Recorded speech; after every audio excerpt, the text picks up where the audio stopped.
নুহা মুখ খুলল না, বলল না কিছু, শুধু জ্বরের মতো মুখ দুটো নয়ন মেলে রইল। তীব্র হাঁসফাঁস করে ছুরি ছুঁড়ে মারল। মত্তের ন্যায় চুল খামছে ধরো মাথার, প্রলাপ করলো বিড়বিড়িয়ে। ওই মেয়ে আমায় পাগল করে দিচ্ছে, খেতে দেয় না, ঘুমাতে দেয় না। আমি ঠিক করে কিছু করতেই পারছি না ওর জন্য। শুধু ওর দিকে চেয়ে থাকতে ইচ্ছে করে। ওর কাঁপা কাঁপা কণ্ঠ, ওর চুপসে থাকা মুখ, ওর হাসি সারাক্ষণ আমার মাথার মধ্যে কিলবিল করে বেড়ায়। কোন জন্মের শত্রুতা মেটাচ্ছে ও? হ্যাঁ, আমি কি ওকে চিনতাম? ও কেন এসেছিল সেদিন? কেন? বলতে বলতেই আস্ত টেবিল উল্টে দিল তীব্র। জগ গ্লাস থুবড়ে পড়ল ফ্লোরে। কাজগুলো ভেঙে চুরে ছড়িয়ে গেল চারদিক। লোহার অন্তরাত্মা লাফিয়ে বেড়ায়, হাত দিয়ে মুখ চেপে ধরে। তীব্র নিজেতে নেই, হিতাহিত জ্ঞান শূন্য সে। রাগে আক্রোশে জোরে জোরে খুশি মানো দেয়ারে। লুহা কেঁদে ফেলল, শব্দ পেয়ে আগুন চোখে ফেলল তীব্র।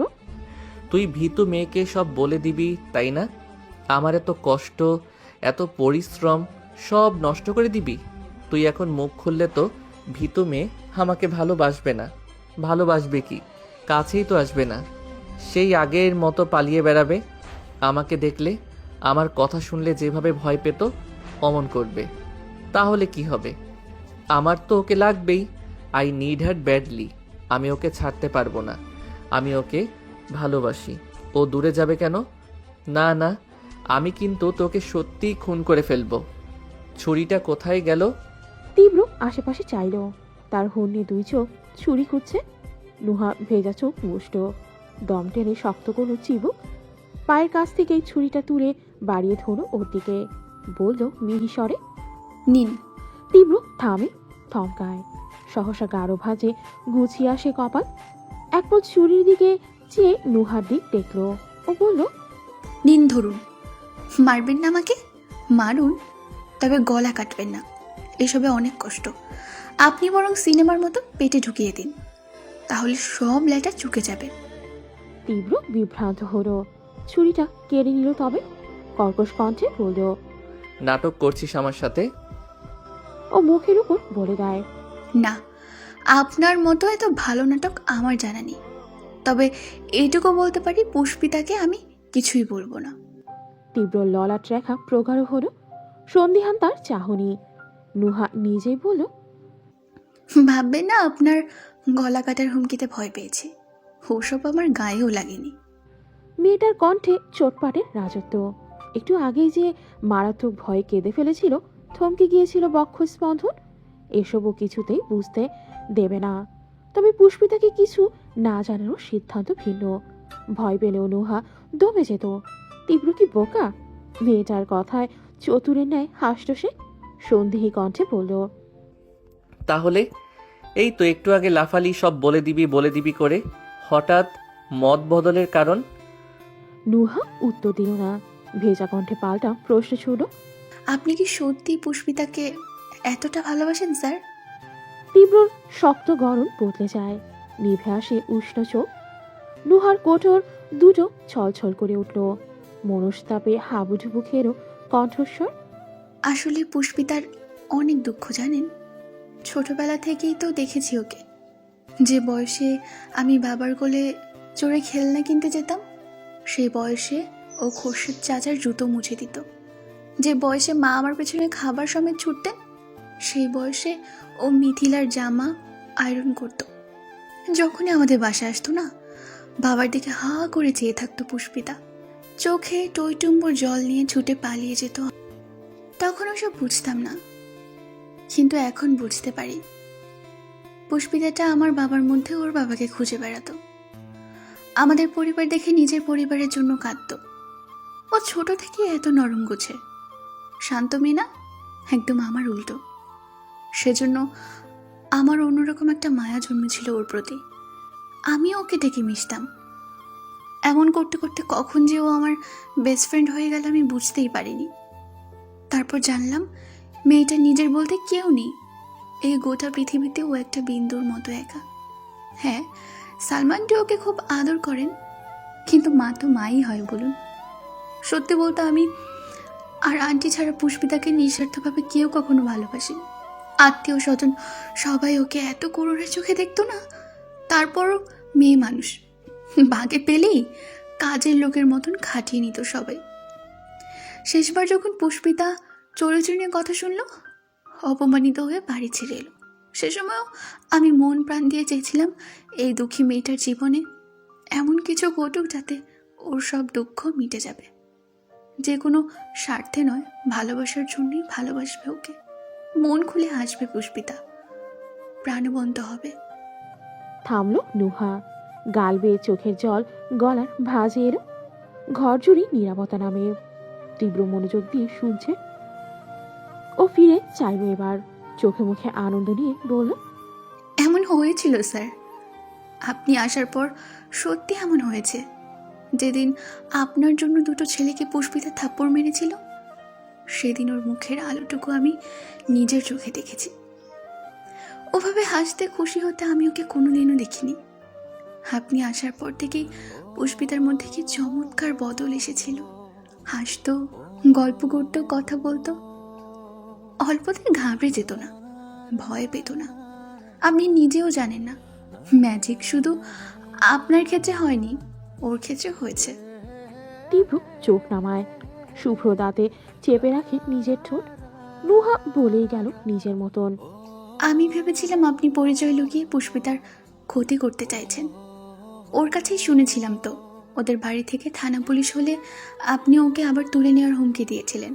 সেজন্য খুব ভয় পেয়ে গেছিলাম। কিন্তু একটা মাস্তানের মাঝেও যে ভালোবাসা এমন আমূল পরিবর্তন আসতে পারে তা জানতাম না। আপনি রাগের মাথায় বেখেয়ালে আমাকে আপনার সব সত্যি বলে দিলেও আমি কিন্তু পুরোটা মন দিয়েই শুনেছি স্যার। তেমন অবাকও হয়েছি আপনার প্রত্যেকটা কথায়। এতটাও ভালোবাসা যায় কাউকে? সত্যি কি পৃথিবীতে এত গভীর ভালোবাসা বলতে কিছু আছে?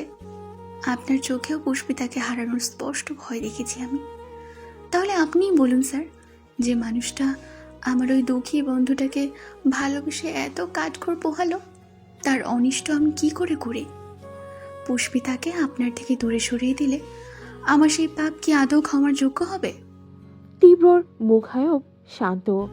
এতটা সময় দপদপে অনল ঘেরা নয়ন নিশ্চল হলো একটু। অথচ অনিশ্চয়তার বান ছিল প্রশ্নে। কোনো রকম চালাকি করছো না তো? এখান থেকে বেরিয়ে ঘোল পাল্টে। নুহা কথা কেড়ে নেয়। সিক্ত চোখ মুছে বলে, আমি আমার আল্লাহর নামে কসম করে বলছি স্যার, এবার অন্তত বিশ্বাস করুন, নুহা এমনিতেও মনে এক আর মুখে আরেক কথা বলার মেয়ে না। এতক্ষণে স্বস্তির শ্বাস ফেল তীব্র। নুহা এগিয়ে আসে। তেজের জোয়ার ভর্তি বরাবরের সেই কণ্ঠস্বর আজ বদলে যায় অনুরোধে। আপনার ভালোবাসা নিয়ে আমার কোনো সন্দেহ হচ্ছে না, বরং মনে হচ্ছে আপনার মতো পুষ্পিতাটাকে কেউ ভালোবাসতেই পারবে না। তাই শুধু একটা জিনিসই চাইবো স্যার, যে মেয়েটা ছোট থেকে এত অবহেলা, অনাথের মতো বড় হয়েছে, তার জীবনে আপনি সুখ হয়েই থাকবেন। কখনো একটুও দুঃখ দেবেন না ওকে, প্লিজ স্যার। এবার যখন ওর হাত ধরার কথা ভেবেই নিয়েছেন, যা কিছু হোক ছেড়ে দেবেন না যেন। তীব্র মুখে কিছু বলল না, হয়তো বলতে পারল না। চেয়ে রইল অমন। অথচ মনের মধ্যিখানটা চিৎকার করলো সাথে সাথে, ভীতু মেয়েকে ছাড়বো আমি? হ্যাঁ, যাকে আমি নিঃশ্বাসের মতো ভালোবাসি তাকে ছাড়লে আমার কি হবে? পুষ্পিতা কাপড় ভাঁজ করল। ঘরে জানলা লাগিয়ে পর্দা ছড়িয়ে দিল। চা বসালো রান্নাঘরে এসে। চুল আঁচড়ে হাত খোপা করল। এতগুলো কাজ শেষ, অথচ নুহার কোনো খবর নেই। এতক্ষণ সে ভেবেছিল হয়তো মায়ের ঘরে আছে। কাল থেকেই তো নুহার পরীক্ষা শুরু। কিন্তু ওই ঘরে উকি দিয়ে যখন দেখলো কেউ নেই, তখন চিন্তায় পড়ে গেল পুষ্পিতা। দরজাও ঠা করে খোলা ছিল। নুহা বাড়িতে নেই। ওয়াশরুম, বারান্দা সব খালি। গেল কোথায় তাহলে? নুহার মুঠোফোনটা চার্জে বসানো দেখেই ভেতর ভেতর আরো ঘাবড়ে গেল মেয়েটা। এবার অপেক্ষায় আর বসে থাকা যায় না। পুষ্পিতা তড়িৎ ঘরের বাইরে এলো। ছাদেও তো থাকাকালীন নুহা আসেনি। নিচে নামলো না তো। পুষ্পিতা দরজার হুক বাইরে থেকে আটকায়। গায়ের ওড়না মাথায় পেঁচিয়ে নামতে যাবে নিচে, আচমকায় তীব্রদের ফ্ল্যাটের দরজা খুলল। শব্দ শুনে থামলো ও। মনের কোণে উকি দিয়ে আসা স্যার বের হচ্ছেন। মানুষটাকে দেখার ইচ্ছেতেই চকিতে ফিরল ওদিক, কিন্তু তীব্র নয়, বেরিয়ে এসেছে নুহা। পুষ্পিতা চমকে গেল খুব, অবাক হয়ে বলল, তুই এতক্ষণ এখানে ছিলি? নুহা এতটাই অন্যমনস্ক ছিল, হঠাৎ কথায় লাফিয়ে পিছিয়ে গেল এক পা, বুকে হাত চেপে চোখ বড় বড় করে চাইল ওর দিক। পুষ্পিতা আরো বিভ্রান্ত হয়, এগিয়ে আসে দ্রুত, কিছু বলতেই মুখ খুলবে, আচমকাই চোখ পড়ে ভেতরে। নুহার পেছনে দাঁড়িয়ে আছে তীব্র, হাত দিয়ে খুব জোরে জোরে অগোছালো চুল ঠেলছে ওপরে। তার চোখ মুখ ঠিক নেই, অবিন্যস্ত চেহারায় কিসের এতটা ভয়? একই রকম ভীতি নুহার মুখেও, ভীত সন্ত্রস্ত চোখে একে অপরকে দেখছে তারা। এই শূন্য ঘরটার মধ্যে এতক্ষণ ওরা দুজন ছিল, গোটা 3 তলাতেই পুষ্পিতা ছাড়া আর একটা কাকপক্ষীও নেই। এখন তাদের এইভাবে দেখে মেয়েটা যদি ভুল বোঝে? তীব্রর বুক কাঁপছে, ভীতু মেয়ে ওর চরিত্র খারাপ ভাববে না তো? ও যে নুহাকে ছুঁতেও চায়নি, অতিরিক্ত ভয় টেনশন থেকে কি করে ফেলেছে নিজেও জানে না। কিন্তু যাই হোক, খারাপভাবে তো স্পর্শ করেনি। এই পৃথিবীতে তার চোখ দুটো বেহায়া হতে চায় শুধু পুষ্পিতাকে দেখতে, হাত দুটো অশ্লীল হতে চায় শুধু পুষ্পিতাকে ছুঁতে। ভীতু মেয়ে কি বুঝবে এইসব? পুষ্পিতার নয়ন জোড়া তীব্রর ওপর আটকে, সন্দেহ তো দূর, মেয়েটার মাথায় এসব এলেও না, শুধু দৃষ্টিদয়ে লেপ্টে রইল তিক্ত কিছু বিষাদ। কল্পের জোর গল্প সাজালো অনাকাঙ্ক্ষিত কত দৃশ্য নিয়ে। তখন তনুজা স্যারের অফিস রুমে ঢুকেছিল, তারপর ফুল বাড়িয়ে দিয়ে কি বলেছিল, স্যার আমি আপনাকে ভালোবাসি। আর স্যার স্যার নিশ্চয় বড় আনন্দ সমেত হাত টেনিয়েছে ওসব। নেবেই তো, না নেওয়ার কোনো কারণ কি আছে? আচ্ছা, কাল থেকে কলেজে গেলে কি দেখবে পুষ্পিতা? স্যার তনুজার চোখাচোখি, চাহনিতে প্রেম লেনদেন, এসব দেখেও বেঁচে থাকতে পারবে? প্রতিটা মুহূর্তে ভেতর ভেতর মরে যাবে না? পুষ্পিতার হরিণী আঁখি গুমড়ে উঠল ব্যথায়, কিন্তু সেই ব্যথা নুহার ভয়ের কাছে ধরা পড়ল না। সে মিনসে কণ্ঠে শুধালো, তুই এখানে? পুষ্পিতা যেন হুঁশে এলো, নড়ে উঠল একটু, চোখ সরিয়ে মৃদু গলায় জানালো, তোকে পাচ্ছিলাম না ঘরে, তাই খুঁজতে এসেছিলাম। চা বসিয়ে এসেছি, আয়। পুষ্পিতার কথায় কণ্ঠে সন্দেহের আঁচ মাত্র নেই। এতক্ষণে গলায় আটকে থাকা বন্দি শ্বাস ফেলল নুহা, তীব্রকে ঘুরে দেখলো একবার, ঠোঁট দুটোতে বিজয়ী হাসির স্রোত নিয়ে বোঝালো। দেখলেন আমার সরল বন্ধুটাকে? তারপর মুচকি হেসে বলল, আচ্ছা যাচ্ছি। পুষ্পিতার পাশ কাটিয়ে ঘরের ভেতর ঢুকতে গেল নুহা। তীব্র তখনও চৌকাঠেই দাঁড়িয়ে, পুষ্পিতা তাকে এড়িয়ে যেতে চায়। অন্যের ব্যক্তিগত পুরুষ নিয়ে এখন ভাবা অন্যায়। মন মুখ শক্ত করে মেয়েটা ঘুরে পা বাড়ালো যেতে, চট করে হাতটা টেনে ধরল তীব্র। পুষ্পিতা ভোরকে চাইল, বিস্মিত হয়ে বলল, জি। তীব্রর ভ্রু শিথিল, জিজ্ঞেস করল, তুমি কোথায় যাচ্ছ? পুষ্পিতা একবার হাতটা দেখলো নিজে, যেখানে তীব্র ধরেছে, তারপর আর চোখে চাইল নুহার দিকে। শিওর দৌড়গোড়ায় দাঁড়িয়ে সে, তীব্র এতদিন যতটুকু ঘনিষ্ঠ হয়েছে সব ওকে একা পেয়ে, নুহার সামনে আজই প্রথম। পুষ্পিতা এত অপ্রস্তুত হয়ে পড়ল, নুহা কি ভাববে? অথচ মেয়েটা মিটিমিটি হেসে ঢুকে গেল বাসায়। তীব্র তখনই বলল, এদিক ওদিক কি দেখছো? আমার দিকে তাকাও। পুষ্পিতা তীরস্থ হয়ে চাইল, ফের বলল, জি। তীব্র টসুজ শব্দ করে বলল, ওহ প্লিজ, এই জি জি ছাড়া আর যা ইচ্ছে বলো। পুষ্পিতা মাথা নোয়ালো, নিষ্পাপের ন্যায় শুধালো। কি শুনতে চান? তীব্র প্রেমিক রূপটা চট করে সত্তায় ফিরে আসে, লম্বাটে দেহ নিয়ে ঝুঁকে গেল একটু, ফিস ফিস করলো ধরা গলায়, এমন কিছু যা তুমি আমাকে বলতে চাও কিন্তু পারছো না। কানের পর্দায় তীব্রর উষ্ণ শ্বাসের বাড়িতে পুষ্পিতার সমস্ত শরীর শিরশিরিয়ে উঠল। গলা শুকনো কাঠ, যেখানে আগুন দিলেই দাউ দাউ করে জ্বলে পুড়ে যাবে। সেই স্যার আবার কাছে আসছেন, নিভু নিভু দৃষ্টিটা তুলতে চেয়েও নামিয়ে আলো সে।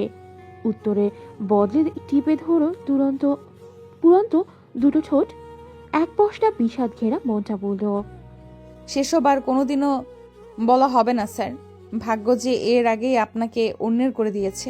পূর্ণিমার চাঁদের চেয়েও সুন্দর, অথচ অমানিসায় ঘনিয়ে থাকা মুখখানার দিকে একভাবে চেয়ে রইল তীব্র। চাউনিতে তার নরম চরণ নেই, পল্লবে পতন নেই, শুধু মোহগ্রস্তের ন্যায় ভাবল। আমি কিছু শুনতে চাই না ভীতু মেয়ে, শুধু চাই তুমি আমায় এতটাই ভালোবাসো যাতে তোমাকে ছাড়া আমার শ্বাস প্রশ্বাসও বন্ধ হয়ে আসবে। দগদগে তেজি সূর্যটা তখন মাথার উপর, এক হাতে জিভ দেখিয়ে শ্বাস ফেলছে রাস্তার নেড়ি কুকুরের দল। আকাশে কোনো পাখি নেই, পবনে নেই শীতলতা। এমন ফ্যাসফ্যাসে সময়ে রিক্সা থেকে উদ্ভ্রান্তের ন্যায় নামলেন সালমা বেগম। রাহাত নেমেছে মায়েরও আগে। ভদ্রমহিলা চোখ তুলে হাসপাতালের বড় সাইনবোর্ডটা দেখলেন একবার, তারপর ছেলের হৃষ্টপুষ্ট পেরো ভাতটা ধরে হন্তদন্ত পায়ে ভেতরে এলেন। সরকারি হাসপাতাল, চারপাশে ভিড় ভাট্টার এক শেষ, যেখানে সেখানে রোগীর ছড়াছড়ি। একদণ্ড মুক্ত শ্বাস ফেলার জোনে কোথাও। লিফটের সামনেই অনেকক্ষণ হত্যে দিয়ে দাঁড়িয়ে থাকার পর সিরিয়াল পাওয়া গেল। তবে এখানেও স্বস্তি নেই। 6 জনের লিফটে পারলে 10 জন উঠে পড়ে। ঠাসাঠাসির মাঝে ছেলেটাকে নিয়ে বড় কসরত করেই দাঁড়িয়েছিলেন সালমা। 4 তলা আসতেই নেমে এলেন ত্রস্ত। ওয়ার্ড বাম দিকে। যেতে যেতেই ঘাম মুছলেন সালমা। কপালটা মসৃণ রইলেও চোখ দুটো বর্ষার মতো ভিজে গেল আবার। ওয়ার্ডের দরজায় এসে ভদ্রমহিলা এদিক ওদিক চাইলেন। রাহাত চিল্লিয়ে উঠল, ওই তো আব্বু। 27 নম্বর বেডে শোয়া লোকটাকে দেখেই সালমার বুকটা ছ্যাত করে ওঠে। একরকম উড়ে গেলেন ওখানে। মাথা হাত পা শুদ্ধ ব্যান্ডেজে মোড়ানো খোরশেদ। জ্ঞান ফেরেনি। স্লাইন চলছে লাগাতার। শক্ত সামর্থ্য মানুষটাকে প্রথমবার এমন করুণ দশায় দেখে সালমা নিতে পারলেন না। অত অত মানুষের মাঝে হাউমাউ করে কেঁদে উঠলেন। আশপাশ থেকেই মানুষ ফিরে ফিরে চাইল। কেউ দেখল অবাক হয়ে, কেউ তার ব্যথা বুঝে সুপ্ত একখানা দীর্ঘশ্বাস বুকে মিটিয়ে নিল। রাহাতের চোখে পানি। তরতাজা বাবাটা তার সকালবেলা অফিসের জন্য বেরিয়ে গেল, অথচ এখন কেমন বেডে শুয়ে আছে। খোরশেদের বিছানা ঘেঁষে একজন মধ্যবয়সী পুরুষ এসে বসে আছেন। সালমা আর রাহাতকে কিছুক্ষণ দেখলেন মনোযোগ দিয়ে, রয়ে শয়ে শুধানেন। জি মানে আপনারা কি ওনার বাড়ির লোক? হঠাৎ প্রশ্নেই সালমার কান্না থামে। ফিরে চাইলেন নিকাবের ওপর হতে। কোনো রকমে আওয়াজ ফুটল গলায়। জি আমি ওনার স্ত্রী, কিন্তু আপনি? লোকটি যেন এই কথায় 1000 গুণ স্বস্তি ফিরে পেলেন। ব্যস্ত ভঙ্গিতে বললেন, আমার নাম হাসান আহমেদ। ওনাকে আমি হাসপাতালে নিয়ে এসেছি। আপনাদের আমি ফোন করেছিলাম। সালমা বেগম অবাক হলেন প্রথমে। ভেজা চোখ দুটো ভীষণ কৃতজ্ঞতায় লুটিয়ে যেতে চাইল। 2 হাত জড়ো করে বললেন, আপনাকে অনেক ধন্যবাদ ভাই, আপনার উপকার আমার সারা জীবন মনে থাকবে। হাসান আহমেদ পাল্টা 2 হাত এক করে বললেন, না না, এভাবে বলবেন না। মানুষ হিসেবে এটা আমার দায়িত্ব। পরপরই কপালে চিন্তার রেখা ফুটল। বললেন, কিন্তু ওনাকে দেখে তো ভদ্রলোক মনে হচ্ছে। ওনার সঙ্গে এমন শত্রুতা কার থাকতে পারে বলুন তো? সালমা বুঝতে না পেরে বললেন, ঠিক বুঝলাম না, আপনি যে ফোনে বলেছিলেন ওনার অ্যাক্সিডেন্ট হয়েছে, তাহলে শত্রুতার কথা এলো কেন? ভদ্রলোক জিভে ঠোঁট ভেজালেন। জি অ্যাক্সিডেন্ট তো বটেই, এটাও এক ধরনের দুর্ঘটনা। আমি আপনাকে পুরোপুরি মিথ্যে কথাও কিন্তু বলিনি। তবে এটা দুর্ঘটনা, গাড়ির তলার পড়া ছিল না। দয়া করে একটু খুলে বলুন ভাই, আমি আসলে এখন এত জটিলতা নেওয়ার অবস্থায় নেই, বুঝতেই তো পারছেন। জি জি, আমি হেয়ালি করছি না। আসলে ব্যাপারটা হয়েছে কি, আমার অফিসে মতিঝিলে সবসময়ের মতো লাঞ্চ ব্রেকে চা খাচ্ছিলাম। সে সময় উনি এই দোকানে এলেন, চায়ের জন্য দাঁড়িয়েছিলেন। হঠাৎ কোথা থেকে কিছু গুন্ডামত্ত ছেলে পেলে এলো। এরপর কথা আছে বলে একটু সাইডে নিয়ে গেল ওনাকে। বিষয়টা আমার ভালো লাগেনি, বলতে পারেন কিছুটা তক্কা ছিলাম বোঝার জন্য। তারপর দেখলাম হুট করে ওনাকে মারধর শুরু করলো। সালমা আতকে উঠ বললেন, সে কি বলছেন? জি, আমি আসলে বীরপুরুষ হতে পারিনি। ওখানে যারা ছিল তারাও পারেনি। অতগুলো লোক কেউ গেল না। আমি একা কি করে পারতাম বলুন? আমাদের চোখের সামনে ওরা ওনাকে মেধেও মেরেছে। এরপর যখন রেগে গেল তখন কয়েকজন মিলে হাসপাতালে নিয়ে আসি, বাকিরা চলে গেল। ওরা সেন্স ছিল তখন, ফোনের লক্ষ্য খুলে দিয়েছিল বাড়িটা জানানোর জন্য। একটু আগে ইঞ্জেকশন দেওয়া হলো তো তাই ঘুমাচ্ছে। সব শুনেই সালমা বেগমের মাথায় বাজ পড়ল। থম মেরে বসে রইলেন অমন। ছোট্ট মাথার অধিকারী রাহাতও সমান বিস্মিত। তার বাবাকে কেউ কেন মারবে? সালমার সব জট পাকিয়ে গেছে। দ্বিধাদ্বন্দ্ব ভরা নজর ক্ষণে ক্ষণেই স্বামীর ওপর ফেলছেন। লোকটি আরও কিছু কথা বললেন নিজের মতো। তারপর বিদায় নিয়ে চলে গেলেন। এতক্ষণ খোরশেদের বাড়ির লোকের অপেক্ষাতেই ছিলেন তিনি, কিন্তু সালমার বিস্ময় কেন না। তার মধ্যে হাজির হলো নার্স, ডাকলো বেশ রুক্ষ গলায়। বেড নম্বর 27-এর বাড়ির লোক এসেছে। রাহাত স্তম্ভ হয়ে থাকা মায়ের বাহু ধরে ঝাগালো, জানালো ছোট কণ্ঠে। আম্মু নার্স ডাকছে। তড়িঘড়ি করে চোখ মুছলেন সালমা। ত্রস্ত পায়ে কাছে আসতেই উনি বললেন, আপনাকে স্যার ডাকছেন, আসুন আমার সাথে। রাহাতকে বাবার পাশে বসিয়ে সালমা নার্সের পেছনে গেলেন। নিদ্রিত বাবাটাকে দেখে রাহাতের ক্ষুদ্র বুকে মোচড় দেয়। মাংস ফোলা নয়নজোড়া মুছে নেয় হাত উল্টে, আর একটু এগিয়ে ছোট ছোট আঙুল চালিয়ে চুল গুছিয়ে দেয় বাবার। এত কি ভাবছো? পুষ্পিতার ধ্যান কাটে, দুঘাত ছলকে ওঠে ঢেউয়ের মতো, চটপট জানায়। কই কিছু না তো। কিছু না হলে ভেতরে এসো। তীব্র সোজাসাপটা কথায় মেয়েটা ভরকে গেল কিছু, চোখ বড় করে বলল, ভেতরে কেন? কেন মানে? আমি বলছি তাই। পুষ্পিতার মাথাটা গরম হলো অমনি। ঠান্ডা মেয়েটা সহজে রাগে না, কিন্তু আজ মনে হলো তারুতে কেউ কেরোসিন ঢেলে আগুন জ্বালিয়ে দিয়েছে। আচ্ছা খারাপ লোক তো। তনুজার সাথে ইটিস পিটিস শুরু করে তাকে ঘরে ডাকা হচ্ছে। কেন যাবে না পুষ্পিতা? স্যার বলি কি মাথা কিনে নিয়েছে? মেয়েটা চেষ্টা চালালো গাঢ় হয়ে দাঁড়িয়ে থাকার। বিধি বাম পেলো ভাতে এক টান মেরেই আস্ত শরীরটাকেই ভেতরে নিয়ে গেল তীব্র। কর্মে তার ভীষণ অধিকার বোধ। পুষ্পিতা হতভম্ব হয়, পাটা হকচকায় দরজা বন্ধ হতে ফেল ফেলে বিস্ময় নিয়ে পড়ল। আমি আমি তীব্র বলার সময় দিল না, মুখের উপর বলল, আমার রুমটা এলোমেলো হয়ে আছে, গুছিয়ে ফেলো যাও। পুষ্পিতার হতচেতন নয়নজোড়া কপালে ঠেকে যায়, কণ্ঠে অবিশ্বাস নিয়ে শুধায়। আমি তীব্র ভ্রু কোচকালো। তো আর কে গোছাবে? যে কাজ পরে করতে হবে সেটা আজ থেকে শুরু করো, যাও।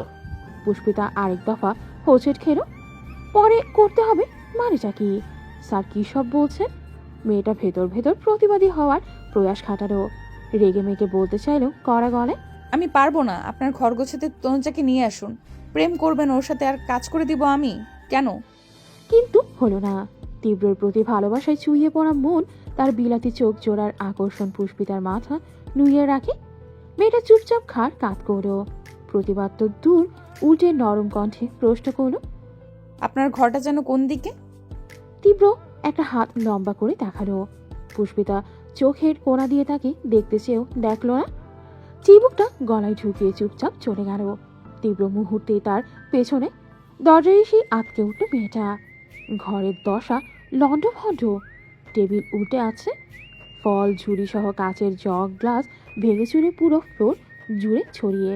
পুষ্পিতা আর্তনাদ করল মৃদু গলায়। এ কি? হতবাক হয়ে তীব্রর দিক চাইল ফিরে, অথচ যার জন্যে ঘরের এই দশা তার মাঝে হেলদোল দেখা গেল না। বুক চেতিয়ে দাঁড়ানো মানুষটা উল্টে প্রশ্ন করল, দেখেছো কি অবস্থা? যাও যাও, একটু পরিষ্কার করে দাও। পুষ্পিতা আশ্চর্য না হয়ে পারছে না। কিভাবে কথা বলছে দেখো, যেন তার ঘরের বউ। হাহ, বউ তো করবে সেই তনুজাকে, তাহলে ওর সাথে এত অধিকার কিসের? যখন তখন হাত ধরে টানবে, গড় গোছাতে বলবে। নেহাত সে মুখের উপর কিছু বলতে পারে না। অন্য কেউ হলে পুষ্পিতার ভাবনার পরে মাথার মধ্যে একটা প্রশ্ন ছিটকে এলো। মুখের উপর বলতে পারলেও কি বলতি? যার প্রেমে মনে মনে নাকানি চুবানি খাচ্ছিস তাকে মানা করা এত সোজা? পুষ্পিতা নিজের কাছে নিজেই থতমত খেল। সত্যিই তো, স্যার যাকে ও ভালোবাসে তাকে না বলতে পারবে কখনো? পুষ্পিতার নজর পাল্টে গেল দুঃখে। স্যার এখন তনুজার হলে কি হবে? ওর ভালোবাসা তো আর কমে যায়নি। সুন্দরী সেই চাহনি দুটো তীব্র সরাসরি দেখল, কিন্তু কিছু বুঝলো কিনা জানা নেই। তাগাদা দিল, কি হলো, এখনো দাঁড়িয়ে আছো? শুরু করবে কখন? তারপর হাত উল্টে ঘড়ি দেখলো একবার। মেয়েটা মনে মনে ভেঙচি কাটে, সুধায় গোমরা মুখে। ঝাড়ু কোথায়? রান্নাঘরে। পুষ্পিতা চলে যায় সেদিক। রান্নাঘরের দরজার পেছনে ফুলঝাড়ু রাখা। পুষ্পিতা হাতে তুলে ফিরতেই চমকে উঠল একটু। তীব্র যে কখন এখানে এসে দাঁড়িয়েছে, ও ক্ষণিকের ধরফর করা বুকটা স্বস্তিতে ঢাকে। তীব্র কেমন ভাবে চেয়ে আছে, চাউনির দশা দুর্গেও। পুষ্পিতা ভেতর ভেতর মরণ শ্বাস ফেলল। এমন করে তাকিয়ে তাকিয়ে স্যার ওর সর্বনাশটা করেছে। কি আছে এতে? প্রেম না অন্য কিছু? এত কি দেখে স্যার? আজকাল উনি একটু বেশি চেয়ে থাকছেন না? পুষ্পিতা মাথা নুয়ে ঘরের পথে ফিরে আসতে নেয়। সেই আবার পেছন থেকে হাতটা টেনে ধরল তীব্র। মেয়েটা থমকালো, ঘুরে চাইল চৌকিতে। কথাবার্তাবিহীন হুট করে হাতটা টেনে কাছে আনো তীব্র। প্রকোপে হাত থেকে ঝাড়ুটা খসে পড়ে পুষ্পিতার। মেয়েটা ভরকে ওঠা নয়ন দুটো সেদিকে তাক করতেও পারে না। হঠাৎ মুঠোর মাঝে নরম কিছুর স্পর্শ। তড়িৎ ঘুরে চায় ও। তরতাজা একটা রজনীগন্ধা ফুল তীব্র গুজে দিয়েছে সেথায়। পুষ্পিতা হোঁচট খেল, ভ্রুযুগল কপাল ছড়িয়ে উঠে গেল চূড়ায়। হাঁ করার আগেই তীব্র ভয়ানক কাণ্ড ঘটায় আরেকটা।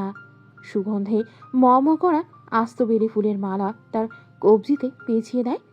পুষ্পিতার মস্তিষ্ক তখন রুদ্ধ, স্নায়ুপথ বন্ধ, অচল নিউরনের সমস্ত গতি নিস্তব্ধ। চোখে তীব্রর মুখের দিক চেয়ে থাকলো শুধু।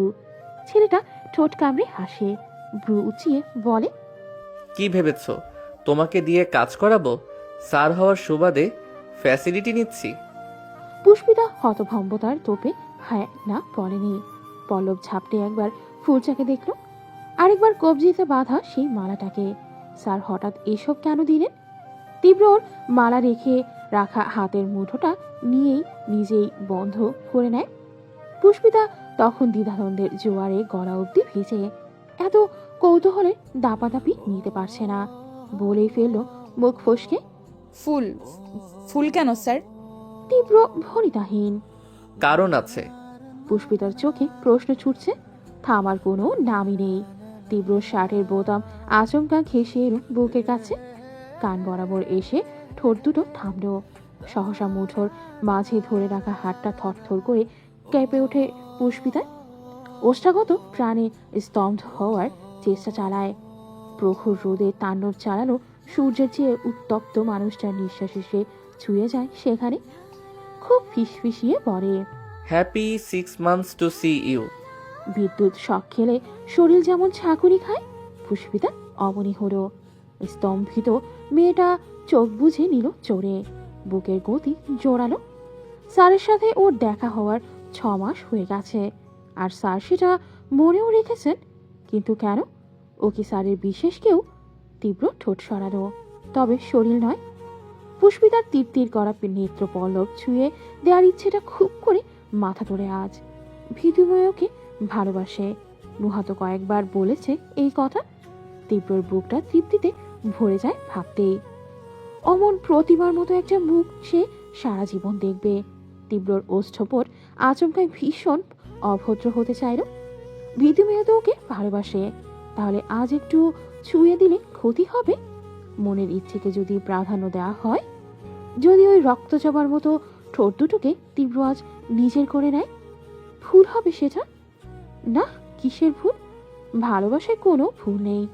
তীব্র বুক ভরে দম ফেলল, ঢোক গিলল বড় করে। উষ্ণ হাতটা পুষ্পিতার হাত ছেড়ে উঠে গেল গালে।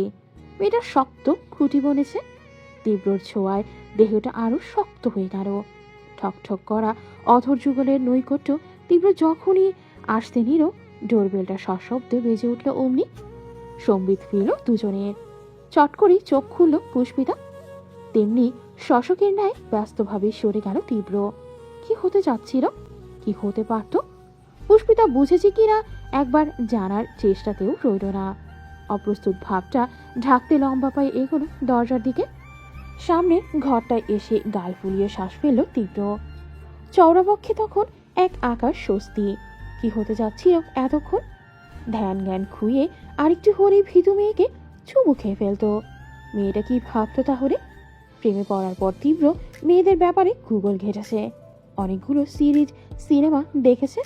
সব মিলিয়ে যা বুঝেছে, মেয়েরা বিয়ের আগে এসব চুমু টুমু পছন্দ করে না। তার উপর সে যদি হয় ভীতু মেয়ের মতো।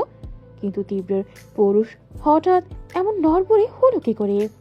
ভীতু মেয়েকে কাছে পেয়ে লুফে ধরার ইচ্ছেটা এমন আচানক মাথা তুলল কেন? মেয়েটা ওকে ভালোবাসে জানার পর থেকেই অন্তপারে যে তোলপাড়ের শুরু, এত সহজে তা থামবে না তীব্র। সদ্য তো ভালোবেসেছে, আগে অনুভূতিতে শরীর ভেজা, মন ডুবুক প্রেমের তরে, তবেই না এক ঘর আসল শান্তি। যাক, ভাগ্যিস কেউ একজন এসেছে এখন। ঠিক সময়ে ডোরবেল বাজায়। এবারের মতো মরতে মরতেও বেঁচে ফিরল সে। তীব্র স্বাদ ঠিকঠাক করলো। ফর্সা চেহারা তার চকচক করছে ঘামে। সেই সন্ধেবেলা কলেজ থেকে ফিরেছে, অথচ এখন অবধি ফ্রেশ হতে পারেনি। নুহা যা একটা বিদ্যুৎ শক দিয়েছিল, একটুর জন্য তীব্রর হার্ট অ্যাটাক হয়নি। ডোরবেল সে সময় আরেকবার বাজল। সাথে সাথেই জোরে কাছে বাড়ি দিয়ে বলল কেউ। দরজাটা খুলো রে ভাই, এত দাঁড়িয়ে থাকলে তো হাঁটু থেকে পা খুলে যাবে। কণ্ঠ শুনে তীব্র বুঝে গেল ওপাশে কে। এগুলো চিটকিনি নামিয়ে খুলল দরজা। মিরাজ, মুশফিক, আরমান আর নাহিদ এসেছে। চারটে পরিচিত মুখ তাকে দেখে একসাথে দাঁত মেরে হাসল। তারপর চটপটে কদমে ভেতরে ঢুকলো। মুশফিক কিছু বলার জন্য হাঁ করেছিল, থমকে গেল হঠাৎ। কোনো একদিকে তার গোলাকার চোখ দেখে মিরাজও ফিরে চায়। স্তম্ভিত সে আর্তনাদ করল সহসা। আমি কি দেখছি? ভেতরের ঘর হতে বেরিয়ে এসেছে পুষ্পিতা। মেয়েটার শরীর লজ্জায় চৌচির। তার ওপর আরমান থেকে শুরু করে নাহিদ অবধি হাঁ করে দেখছে। ও চোখের কোণা তুলে তীব্রকে খুঁজল। মানুষটার হদিস পেল যখনই সে চোখের ইশারায় বেরিয়ে যেতে বোঝায়। পুষ্পিতা আনত। বাকিদের প্রিমুরও দৃষ্টির পাশ কাটিয়ে চুপচাপ চলে গেল বাসায়। কিন্তু বিস্ময় ওদের কমল না। হতবাক হয়ে একজন আরেকজনকে দেখলো কিছুক্ষণ। আরমান বলল, আমি যা দেখলাম তোরাও কি তা দেখলি? সবাই একসাথে মাথা নাড়িয়ে। মুশফিক বলল, দুজন একসাথে এক ঘরে? মিরাজ বলল, বিয়ের আগে ছেলেমেয়েরা আজকাল এসব করছে, এগুলো দেখে আমাদের বাচ্চারা কি শিখবে? সহসা তার মাথায় চর বসায় আরমান। হাদারাম, বাচ্চা পেলি কই? সরি, আমার তো বিয়ে হয়নি। কিন্তু নিশ্চুপ নাহিদ কপাল চুলকাচ্ছে। তীব্র এই কদিনে এতখানি এগিয়ে গেল। রীতিমতো পুষ্পিতা ওর সাথে ফাঁকা বাসায়। বাহ, ভালোই হয়েছে। নুহার ওর কাজ দ্বিগুণ কমে যাবে তাহলে। বন্ধুদের হাহুতাশের মাঝে ধমক ছুঁল তীব্র। থামবি না সব কটাকে বাসার বাইরে ফেলে আসবো? ধমক কাজে লাগে, থামলো ওরা। অথচ 2 সেকেন্ডও হলো না, আচমকাই গিয়ে উঠল একসাথে। বন্ধু আমার রসিয়া খাটের উপর বসিয়া একখানা গান বানাইছে, ইনিয়া আর বিনিয়া ঘরে মাইয়া আনিয়া এতক্ষণ কি করাইছে। হয় একমাত্র বলদের মতো চেয়েছিল নাহিদ। শেষ লাইন গাইতে গাইতে মিরাজ জাপটে ধরে তীব্রকে। সাথে সাথেই ঝাড়া মেরে ছাড়িয়ে দেয় সে। ভীষণ রাগে গজগজিয়ে পড়ে। চুপ, একদম ফাইজলামো করবি না আমার সাথে। সবকিছু সেই আগের মতো শান্ত হয়ে যায়। তারপরই হুহা করে হেসে উঠল সবাই। তীব্র বিফল শ্বাস ছাড়ল। চসূচক শব্দ তুল জিভে। এখন মনে হচ্ছে এগুলো আরেকটু পরে এলেই ভালো হতো। অন্তত এই বিড়ম্বনায় পড়তে হতো না ওকে। হঠাৎ তীব্রর মাথার মধ্যে অন্য চিন্তা দপদপ করে ওঠে। এক লহমায় কণ্ঠস্বর পাল্টে গেল তাতে। প্রশ্ন করল সোজাসুজি, আমি যে বিট্টু মাস্তান নুহার কাছে, সেটা কে বলেছে? ব্যাস, এই এক কথায় সবার হাসিটাটা হুড়মুড়িয়ে গায়েব। প্রত্যেকেই সিরিয়াস চোখে চাইল। মুখ দেখা দেখি করলো এক পল। মিরাজ সুধায়, মানে? তীব্রর মুখায়ব প্রস্তুত সম। মানেটা তো তোরা বলবি। এই গোটা গাজীপুরে শুধুমাত্র তোরা জানতি আমার আসল পরিচয়। তাহলে নুহার কাছে খবরটা দিল কে? মুশফিক চোখ বড় বড় করে বলল, কি বলছিস ভাই? ওই মেয়ে জেনে গেছে তুই কে? হ্যাঁ, শুধু জেনেই বসে থাকিনি, রীতিমতো হুমকি ধমকি দিয়ে আমার ঘাম ছুটিয়ে দিয়েছিল। কোনো রকমে ম্যানেজ করেছি। আরবার একটু ভেবে বলল, ওর সাথে আমাদের কখনোই কথা হয়নি। যা খাতির সে তো নাইদের সাথেই দেখছি। ওর বলতে দেরি সন্দেহের তীর নাহিদের দিকে টার্ন নিতে 1 মিনিটও দেরি হলো না। এতগুলো চোখের নিশানা হয়ে ভরকে গেল ছেলেটা। 2 হাত তুলে বলল, এই না, আমি কেন বলবো? আমি কিছু বলিনি। মিস নুয়ার সাথে তো আজ সারাদিন আমার দেখাই হয়নি। আমি তো কাল রাত থেকে তোদের সাথে আছি। মুশফিক রেগে রেগে বলল। তাহলে কি ভূতে এসে বলছে? মিরাজও সমান চোটপাট দেখালো। তুই এই একমাত্র কথা বলিস মেয়েটার সাথে, বেশ। বাপ দুজনে, তুই ছাড়া কে বলবে বোঝা আমাকে? কথার সাথে আরমান মাথা নাড়ল দুবার, বোঝালো সেও সহমত। সবার মাঝে নাহিদ অসহায় হয়ে পড়ল, করুণ গলায় বলল, বিশ্বাস কর বিট্টু, সত্যি কিছু জানি না আমি কিচ্ছু বলিনি ওনাকে। প্লিজ তুই অন্তত আমাকে অবিশ্বাস করিস না। তীব্র নিম্নস্ত দাঁতে পিষছে তখন। মুশফিক আবার কিছু বলতে গেলেই হাত তুলে থামালো, বলল আস্তে করে, ছাড়, এসবের মধ্যে নাহিদকে টানিস না, ও কিছু বলেনি। তুই এত শিওর কি করে হচ্ছিস? মিরাজও সায় মেলানো। হ্যাঁ, সেই তো কত ইনোসেন্ট জানিস না। পরিচয় লুকিয়ে রাখা ঠিক না, কাউকে ঠকানো উচিত না। এইসব আউল ফাউল যুক্তি ভেবে ভেবে গিয়ে ঠিকই খবর পাচার করে দিয়েছে। নাহিদের কণ্ঠে উদ্বেগ। না না, আমি এমন করিনি। আর যত যাই হোক, বিট্টু তো তোদের মতো আমারও বন্ধু ভাই, আমি ওর ক্ষতি কেন চাইবো? আরমান বলে, তাহলে তুই বল, কে এসে মেয়েটাকে জানিয়ে দিয়ে গেল? কার এত দয়া পড়লো ওদের উপকার করার শুনি? নাহিদ উত্তর দিতে পারল না, দেবে কি করে? নির্ভেজাল জবাব শুনো মানুষ কি আর বানিয়ে বলতে পারে? তখনই কড়া কণ্ঠে গর্জে উঠল তীব্র, চুপ কর, যেটা নিজেরাও জানিস না সেটা অন্যের ওপর চাপিয়ে দিচ্ছিস কেন? নাহিদকে তোদের থেকেও ভালো আমি জানি, আমি চিনি ওকে। একবার বললাম না, ও বলেনি? ব্যাস, এই নিয়ে আর একটাও কথা নয়। ছল ছল চোখে দাঁড়িয়ে থাকা নাহিদের ভেতরটা অবধি জুড়িয়ে গেল এবার।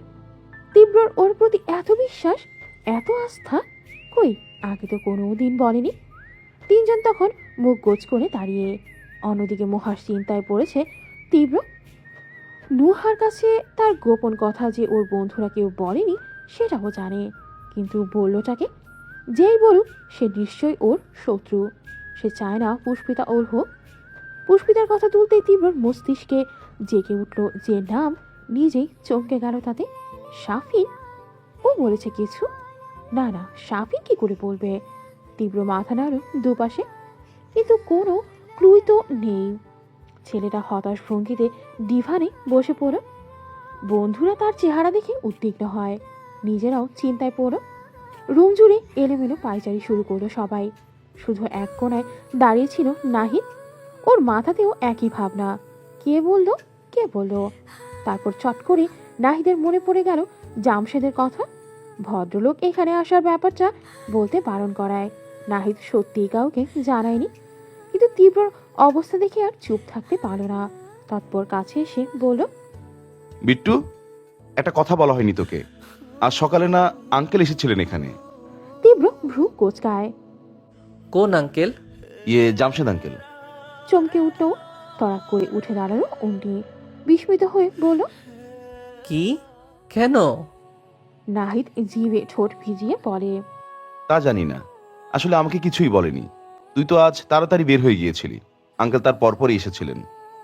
আরমান সতর্ক কণ্ঠে বলল, ওই যখন আমাদের দরজা খুলতে বলেছিল, কিন্তু তুই যে বললি পেপারওয়ালা। নাহিদ নিভে যায় এবেলা, মিনমিন করে জানায়, আসলে আঙ্কেল মানা করেছিলেন বলতে। ফুঁসে উঠল সে। মানা করলেন আর তুইও চেপে গেলি? ওয়াও। মুশফিক বলল, ওর কথা ছাড়। আচ্ছা বিট্টু, তোর কি মনে হয় আঙ্কেল হঠাৎ এখানে কেন এসেছেন? তীব্র ভাবুক একটু চুপ থেকে বলল, যে জন্যেই আসুক, কাজটা যে মন্ত্রী মশাই ঘটিয়ে গেছে তাতে কোনো সন্দেহ নেই। নাহিদ, শুরু থেকে সবটা বলতো। নাহিদ একটু নড়ে চড়ে দাঁড়ালো। সকালের সব কথা ঝরঝর করে বলতেই তীব্রর গুড়িয়ে গেল পুরোটা। ঠোঁট কামড়ে ডুব দিল বিভ্রমের স্রোতে। এই মন্ত্রীমশাই হঠাৎ এখানে এলো কেন? কি দেখতে? উত্তর না পেলেও মেজাজটাই বিগড়ে গেল ছেলেটার। জীবনে তো একটা ভালো কাজে ওকে সাহায্য করলো না। প্রথমবার যে তীব্র একটা মেয়ে প্রেমের মিশনে নেমেছে, সেটা তো বাগড়া দিতে যাচ্ছিল। এই জন্যই সরকার দেশের মানুষের এত গালি খায়। এরা যে এত বেশি বোঝে কেন, এ নিয়ে তো এখন কোনো প্রশ্ন করাও যাবে না। ভদ্রলোকের শিরায় শিরায় রাজনীতি সঙ্গে সঙ্গে ধরে ফেলবে তাহলে। পুষ্পিতার সাথে কাটানো ভালো মেজাজটা তীব্রর তলানিতে এখন। তুঙ্গে উঠে রাগ কোথায় উগরে দেবে বুঝলো না। সামনে বড় ডিভানের কাঠের পায়া, তুরন্ত ধুর বলে লাথি মারল সেখানে। পরের দিন ক্লাসের কাছাকাছি এসে দাঁড়িয়ে গেল তীব্র। ভেতরে ঢুকবে কি ঢুকবে না দ্বিধাদ্বন্দ্ব বেঁধে গেল সে নিয়ে। একদিকে যেতে ইচ্ছে করছে, পরপরই সেটা চাপা পড়ছে না যাওয়ার ইচ্ছেতে। যাওয়ার ইচ্ছে হেতু অবশ্যই পুষ্পিতা, কিন্তু আজকে একটা ভিন্ন কারণে প্রকাণ্ড দোলনায় ধুবড়ে পড়েছে সে। গতকাল যে মেয়ে ফুল দিতে অফিস রুমে এসেছিল সেও তো এই ক্লাসেরই। যদিও নাম জানে না তীব্র, কিন্তু ভীতু মেয়ের সাথে বেশ কয়েকবার দেখেছে। আর আজকের এই দোটানার কারণ সেই মেয়েই। এমন ফালতু মুসিবতে তীব্র কোনো দিন পড়েনি। জীবনে প্রথম থেকে কোনো মেয়ে প্রেমের প্রস্তাব দিতে এসেছিল, বাড্ডাতে তো মেয়েরা চোখ তুলেও দেখার সাহস পায়নি। সেটাই ভালো ছিল। এই সার ড্রামা করার পর থেকেই তার সাথে যত হাবিজাবি কিছু ঘটছে। সব থেকে বড় কথা, তীব্রর এখনো মেয়ের দিকে তাকাতেও অস্বস্তি হবে না। তেত্তেরি, কিন্তু না গিয়ে উপায় নেই। সব মনোদ্বিধার অবসান ঘটিয়ে বাধ্য হয়ে ক্লাসে ঢুকলো সে। প্রতিদিনকার একই রুটিন। শিক্ষার্থীরা উঠে দাঁড়াবে, সালাম ঝুঁকবে, তীব্র ডানে ভাবে না চেয়ে বলবে বসো। আগের ক্লাসটা রহমত স্যারের ছিল। প্রতিদিন হোয়াইট বোর্ডে যা লেখেন অমনি পড়ে থাকে। ভদ্রতা দেখাতে মুছেও যান না। তীব্রর মেজাজ এমনিতেই খারাপ, এটা দেখে আরো বিগড়ে গেল। ইচ্ছে হলো বোর্ডটা মেরে রহমতের মুখ ভসকে দিতে। তীব্র একটা ছেলেকে বলে, মোছো এটা। ঝড়ের বেগে উঠে এলো সে, ডাস্টার তুলে বড় যত্ন নিয়ে মুছল। তারপর গিয়ে পূর্বস্থানে বসলো আবার। তীব্র বইপত্রে ব্যস্ততা দেখায়। হঠাৎ এক ফাঁকে খেয়াল করলো ক্লাসে পুষ্পিতা নেই। অমনি নিভন্ত চাউনি সচেতন হলো তার। ভ্রু গুছিয়ে পুরো ক্লাসে চোখ বোলালো তীব্র। পুষ্পিতা কেন, সেই মেয়েও নেই। এরা কি আসেনি আজ? তীব্র একটু ঘুরিয়ে পেঁচিয়ে শুধালো, ক্লাস ফাঁকা লাগছে কেন? কারা আসেনি? মাঝের বেঞ্চ হতে একজন জানায়, তনুজা আর সুন্দর মেয়েটা আসেনি স্যার, ওই যে মাথায় এত বড় ঘোমটা দিয়ে রাখে না সে। তীব্র যখন দেখলো একটা ছেলে বলেছে এইসব, জ্বলন্ত চোখে চাইলো তার দিকে। চাউনিতেই যেন ভস্ম হবে সে। কত বড় দুঃসাহস তার ভীতু মেয়েকে তারই সামনে সুন্দর বলছে। তথাকথিত কারণে খুশি মেরেই ছেলেটার মুখ ভোতা বানাতে তীব্র পারল না। তবে দাঁতের ফাঁকে রাগ চেপে বলল, মেয়েটার একটা নাম আছে, এরকম বিশেষণ দিয়ে কখনো কাউকে ডাকবে না। ইয়েস স্যার, সরি, আসলে নাম জানতাম না তো। না জানলে কথা বলবে না। মেয়েদের ব্যাপারে এত আগ্রহ ভালো কিছু নয়। It's a question for of your character. একজন ফোরন কাটলো মাঝখানে। প্রশ্ন তোলার কিছু নেই স্যার, আমরা সবাই জানি ওর চরিত্র এমনিতেই খারাপ। অমনি সমস্ত ক্লাসে হাসির রোল পড়ে গেল। হাসি তো নয়, তীব্র রাগের আগুনে এক চামচ ঘি। টেবিল থাপড়ে হুঙ্কার ছুঁল সে। Shut up. স্বতঃস্ফূর্ত ক্লাসরুম তটস্থ হয় সহসা। তীব্র সব ক্রোধ গিয়ে বর্তালো ছেলে দুটির ওপর। এই তোমরা দুজন স্ট্যান্ড আপ, স্ট্যান্ড আপ। এক ধমকে শশব্যস্ত উঠে দাঁড়ায় ওরা। তীব্র আদেশ করল কড়া গলায়, যাও বাইরে গিয়ে কান ধরে দাঁড়িয়ে থাকো। স্যার আমরা কি? I said out from here. উচ্চধ্বনির বিপরীতে তাদের বলার কিছু নেই। স্যার যে হঠাৎ এত রেগে গেলেন কেন? মুখ গোজ করে হাঁটা ধরে ওরা বাইরে গিয়ে কান ধরে দাঁড়ালো। ক্লাসের বাকিরা তখন চুপচাপ পিঠ টান টান করে বসে। তীব্র নিজেকে শান্ত করার চেষ্টা করে। পড়ানোরও এক ফোঁটা ইচ্ছে নেই। কেমন যেন ভেতর থেকে হারিয়ে গেছে জোরটা। বইয়ের প্রতি পাতাতেও যেন প্রশ্ন দেখা আছে, ভীতু মেয়েও আসেনি কেন আজ? ছেলেটা ক্লাস শেষ করলো ছটফটিয়ে। এক মুহূর্ত দাঁড়ালো না, তারপর হনহনে পায়ে রওনা করলো ফোরকানের কক্ষে। বহুদিন পর তাকে দোরগড়ায় দেখে ভদ্রলোক আশ্চর্য হলেন খুব। ভাবটুকু ডেকে গদগদ হয়ে বললেন, আরে তীব্র, এসো এসো, ভেতরে এসো। তীব্র ঢুকলো। ফোরকান চেয়ার দেখায়, বসো। কি ব্যাপার, হঠাৎ কি মনে করে? তীব্র বসেনি, সাথে সাথেই বলল, বসবো না স্যার, আমার এক্ষুনি বাসায় ফিরতে হবে, সেটাই বলতে এসেছি আপনাকে। ফোরকানের কপাল বেঁকে যায়। এক পর ঘড়ি দেখে বলেন, এখন ছুটি হতে তো আরো অনেক সময় বাকি। জানি, তবে আমার আর ক্লাস নেই, ভীষণ জরুরি, তাই বলছি। না হলে আপনি তো জানেন আমি পড়াশোনার ব্যাপারে কত স্ট্রিক্ট। এই যাত্রায় ফোরকান দমে গেলেন। কতটা সত্যি? ছেলেটা যে পড়ালেখার বিষয়ে কতটা সিরিয়াস তার থেকে ভালো কে জানে। হেসে বললেন, আচ্ছা যাও তাহলে। Thank you sir. নুহা তৈরি হচ্ছে ভার্সিটির জন্য, অথচ মেজাজের অবস্থা বেশ চওড়া। তার উপর আজ থেকে পরীক্ষা শুরু হবে। সময় 12টা, কিন্তু আগেভাগেই যাবেও।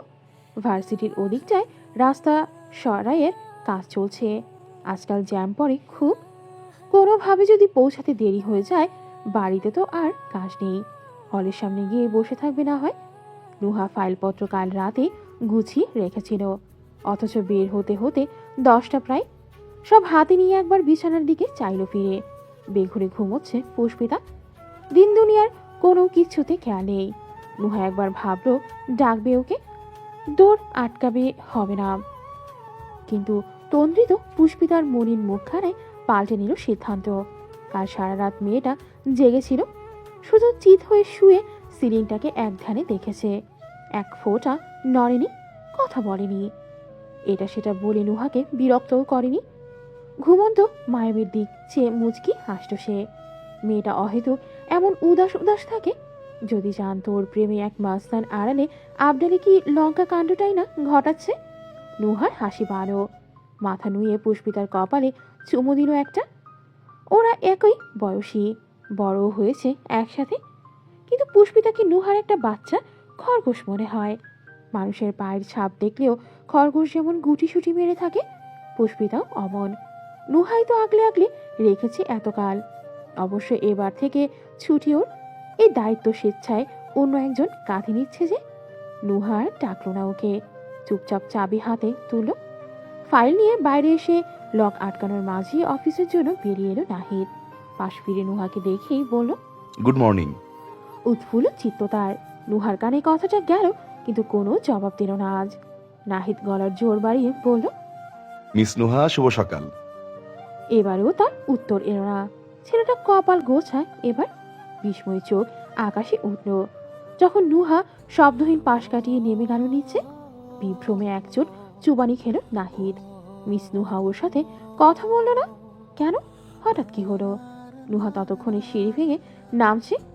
স্লিপারের জুতোটা মোজাইকের মেঝে টসটস করছে শব্দে। নাহিদ আর ভাবনা চিন্তা করল না, প্রস্ত পিছু নিল তার।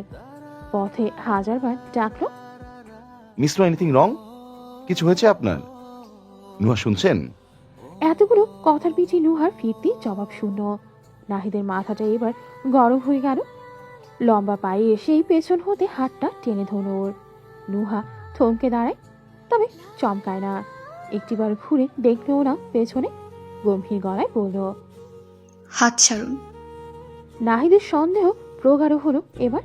ঠিক বুঝেছে কিছু একটা হয়েছে এই মেয়ে, কিন্তু সে করেছেটা কি? হাত নাহিদ ছাড়ল না, তবে পেছন থেকে এক পা ফেলে পাশে এসে দাঁড়ালো। আপনি কি কোনো কারণে রেগে আছেন? নুহা নিরুত্তর। নাহিদ অধৈর্য হয়ে বলল, এমন করছেন কেন? সবটা খুলে না বললে আমি কি করে বুঝবো বলুন? নুহার কণ্ঠ থমথমে। কি বলবো? একটা গুন্ডার সাথে আমার বলার মতো কোনো কথা থাকতে পারে? তুরন্ত আকাশ থেকে ছিটকে পড়ল নাহিদ, হকচকিয়ে বলল, গুন্ডা? কে গুন্ডা? নুহা আর শান্ত থাকা হলো না। গায়ের শক্তি দিয়ে এক ঝটকায় ছাড়িয়ে আনলো হাত। ফুঁসে উঠল পাখিনীর মতো। ঢং করছেন? ঠিক কে গুন্ডা আপনি জানেন না? লজ্জা করে না এত মিথ্যা বলতে? জিভটাও কাঁপে না মিস্টার নাহিদ? ওয়েট, আপনি নাহিদ তো? নাকি আপনারও আপনার বন্ধুর মতো কোনো সিক্রেট নাম আছে? নাহিদের বাঁকানো ভ্রু টান টান হয়ে যায়। মনে পড়ল গতকালকের কথা। বিট্টু তো বলেছিল নুহা সব জেনে গেছে। এই রে, মেয়েটা কি ভাবছে তাহলে? বিট্টু মাস্তানের বন্ধু বলে সেও মাস্তান। নুহা মনে মনে আহত হলে ওকে চুপ থাকতে দেখে। ঢ্যাঁড়সটা নিজের হয়ে একটা কোনো সাফাইও গাইবে না। রেগে মেগে বলল, কি আসল জায়গায় ঘা পড়েছে তাই না? আমি কখনো শোবিজ ওয়ার্ল্ডের কাউকে দেখিনি। দেখার যা আক্ষেপ ছিল সেসবও মিটে গেছে এখন। কেন জানেন? নাহিদ বোকার মতো মাথা নাড়ল দুপাশে। এতেই নুহা চেতে গেল আরো। এই, একদম এসব নাটক করবেন না। কি ভেবেছেনটা কি? এরকম বোকাশোকা একটা মুখ করে রাখলে, অবজবর হাবাব করলেই আমি ভুলে যাব আপনার আসল পরিচয় কি? আপনি যে বিট্টু মাস্তানের বন্ধু, সে কি আমি জানি না? সব জেনে গেছি আমি। সত্যি বেশি দিন চাপা দিয়ে রাখা যায় না, বুঝেছেন মাস্তান কোথাকার? নাহিদের দুই চোখ কপালে উঠে যায়। উদ্বেগ নিয়ে বলল, এই না না, আমি মাস্তান নই। বিশ্বে যত গালি আছে সব দিন প্লিজ, কিন্তু যেটা আমি নই সেটা বলবেন না। নুহা ধমকে বলে, চুপ করুন। মাস্তানকে কি বলবেটা কি মানুষ? ঢাকার পাড়ায় পাড়ায় মাস্তানি করে বেড়ায়, আর তাকে মাস্তান বললেই খারাপ লাগে, তাই না? নাহিদ জিভ কেটে বলল, ছি ছি, যে কাজ আমি জীবনে করিনি সেই কাজের সার্টিফিকেট দিলে খারাপ তো লাগবেই। নুহা ফোঁস করে শ্বাস ফেলল। এবার ক্লান্ত কণ্ঠে বলল, দেখুন, আজ আমার পরীক্ষা। আপনার সাথে তর্ক করার সময় নেই, ইচ্ছে একটাও নেই। দয়া করে আপনি আপনার রাস্তা মাপুন। তা বললে কি করে হয়? আপনি না জেনে আমাকে ভুল বুঝবেন, সেটা ভাঙানো তো আমার দায়িত্ব। নুহা কড়া কণ্ঠে বলল, ভুল বুঝছি? আপনার কি আমার ধারণা শক্তিকে এতটা ঠুনকো মনে হয়? আমি না জেনে কথা বলার মানুষই নই, আপনার সাথে কথা বলতে চাই না।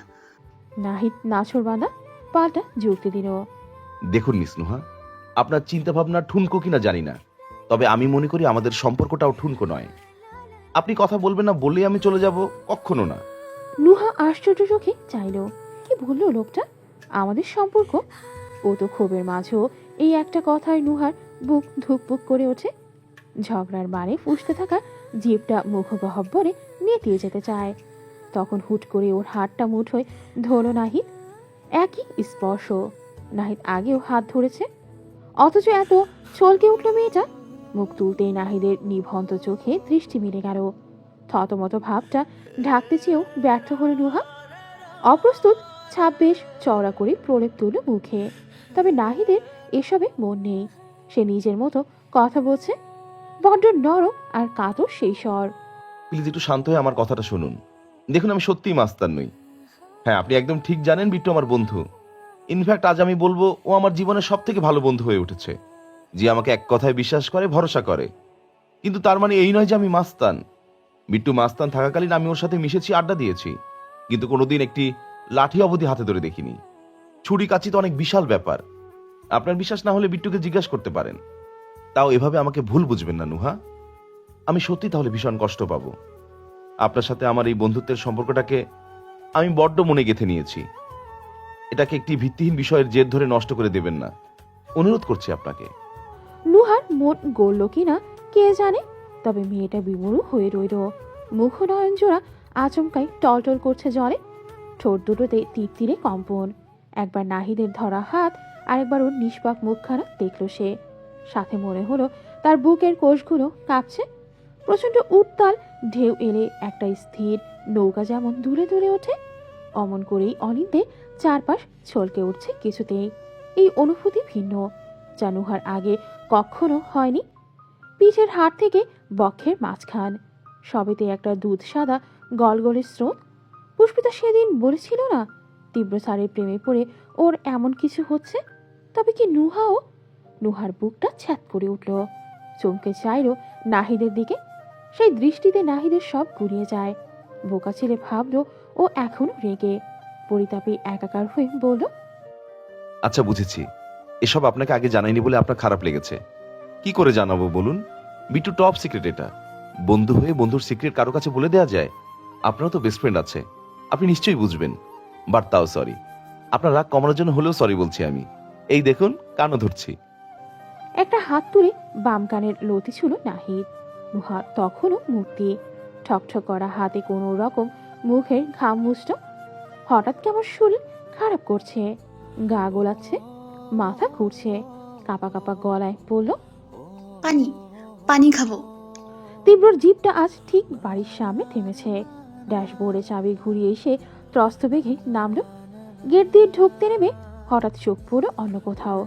একবার বেখেয়ালে চেয়েও আবার চটক কাটার ন্যায় ঘুরে চাইল তীব্র। হাত দুয়েক দূরের ওই চায়ের দোকানটায় টুলে বসে আছে নুহা। নাহিদ পাশেই দাঁড়িয়ে, তবে কাজে বহাল সে। বোতল কাত করে মুঠোতে জল ঢেলে ঢেলে লাগাতার মেয়েটার মাথায় দিয়ে যাচ্ছে। বিষয়টায় তীব্রর খটকা লাগে। এদের হঠাৎ এই অবস্থা কেন? কৌতূহলে টিকতে না পেরে এগিয়ে এলো সে। নাহিদ তখন নুহাকে নিয়েই ব্যস্ত। চিত্তে তার দিশেহারা ভাব। এই তো একটু আগে মেয়েটা সুস্থ সবল ছিল, কেমন ফটর ফটর করে ঝগড়া করছিল ওর সাথে। হঠাৎ এমন হলো কেন? উদ্বিগ্ন সে এই নিয়ে হাজারবার শুধারো। আপনি ঠিক আছেন এখন? একটু কি বেটার লাগছে? বরাবরের মতো নুহা কিছু বলল না, কিংবা চেয়েও বলতে পারছে না। নাহিদ নিজেই বলল। এখনো কি মাথা ঘুরছে নুহা? নুহার মনে হলো শুধু মাথা নয়, আস্ত দুনিয়াটাই ভোগ করছে সামনে। কি সর্বনাশ! হায় আল্লাহ, শেষে কিনা এই ঢ্যাঁড়সের প্রেমে পড়ল সে। ছি, দেশে কি আর ছেলে নেই? বিড়ালের মতো ম্যাও ম্যাও করা পুরুষ যে নুহার দু চোখের বিষ। সে নুহার বর হবে এই নাহিদের মতো ক্যাবরা ছেলেটা। নিজের ভাবনায় নুহা নিজেই হতভম্ব। তোর সামলাতে রীতিমতো হেঁচকে উঠে গেল। নাহিদ আরো উত্তেজিত হয়। কি হয়েছে? ঠিক আছে, এসব বলে বলেই ফেনা তোলে মুখে। নুহা বাকরুদ্ধ হয়ে দেখে যায় শুধু। মনে মনে হাউতাসে গলা ফাটিয়ে পড়ে। ইয়াল্লা, এসব কি? হিয়া মাবুদ, মাটি ফাঁকা করো। এখনো কিছু হলো না, অথচ আমি বিয়ে অবধি চলে গেছি। ছি। এর মধ্যে তীব্র পাশে এসে দাঁড়ালো। ভ্রুকুচকে দুজনকে দেখলো একবার, জিজ্ঞেস করলো। কি হয়েছে, কোনো সমস্যা? অনুশোচনায় নুহার চিবুক তখন গলাতে, তবে নাহিদ হড়বড়িয়ে ওঠে। দেখ না, উনি হঠাৎ করে এত অসুস্থ হয়ে পড়ছেন, ঠিক করে কথা বলতে পারছেন না। কি করি বলতো? তীব্রর মাঝেও একটু চিন্তা দেখা গেল। আগে হলে হতো না, কিন্তু কালকের ওই ঘটনার পর নুহাকে তার যথেষ্ট ভালো লাগছে। কপালে ফাঁচ ফেলে বলল। সে কি, হঠাৎ কি হলো তোমার? নুহা তীব্রর বেলায় আর চুপ থাকতে পারেনি, ছোট করে বলল। একটু মাথা ঘুরছে স্যার। আমি বরং ডাক্তারকে একটা ফোন করি। তীব্র ফোন বের করতে গেলেই নুহা ত্রস্ত দাঁড়িয়ে যায়, শশব্যস্ত বলে। না না, তার দরকার নেই। সামান্য মাথা ঘোরা, ঠিক হয়ে যাবে, আপনি ভাববেন না। তীব্র সংশয়ী। Are you sure? জি। নুহা টেনে হিসড়ে ঠোঁটে হাসি আনো, মাথা নাড়ল সে। নাহিদকে বলল। তুই অফিস যাসনি এখনো? ছেলেটা যেন হুঁশে এসেছে, এক হাতে জিভ কেটে বলল। এই রে, আমার তো অফিসের কথা মনেই ছিল না। জীবনে প্রথম চাকরি করলে যা হয়। ইস, আমার চাকরি থাকলে হয়। পরপরই চিন্তিত কণ্ঠে বলল। কিন্তু মিস নুহাকে এই অবস্থায় ফেলে যাব কি করে? ওনার আজ পরীক্ষা, অলরেডি 11:40 বাজে। মিস করলে তো এভরিথিং উইল বি লস্ট। এত ভালো একটা কথাতেও নুহা বিরক্ত হলো। আরেক দিক মুখ ঘুরিয়ে বিড়বিড় করল। ওহ, কি দরদ রে! আমার জন্য উনি অফিস যেতে পারছেন না। আমার ক্ষতি যা করার তো সে তো করেই ফেলেছিস রে বেয়াদব। এখন এসব আলগা পিড়ি দেখেই বা হবেটা কি? নুহা একটু ভেবে বলল। তাহলে বরং আমার গাড়ি নিয়ে যা, ওকে পৌঁছে দিয়ে নিজে অফিসে যাস। অবশ্য আজকের পরেও চাকরি থাকবে বলে মনে হচ্ছে না। নাহিদ ঠোঁট উল্টে মাথা চুলকালো, হুট করে দাঁত মেরে বলল। থাক, কিছু হবে না, আবার একটা খুঁজে নেব।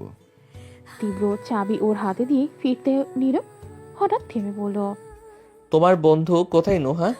ভাবনায় ভূত নেহা নড়ে উঠল একটু।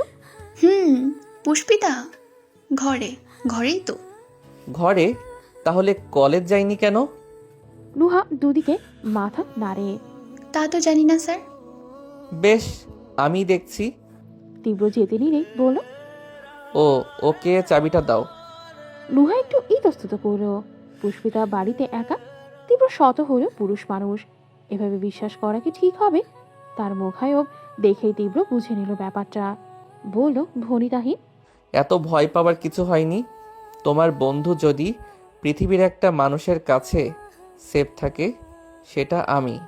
তীব্রর গলার স্বর স্থির, অভঙ্গুর তার চিবুকের গরম।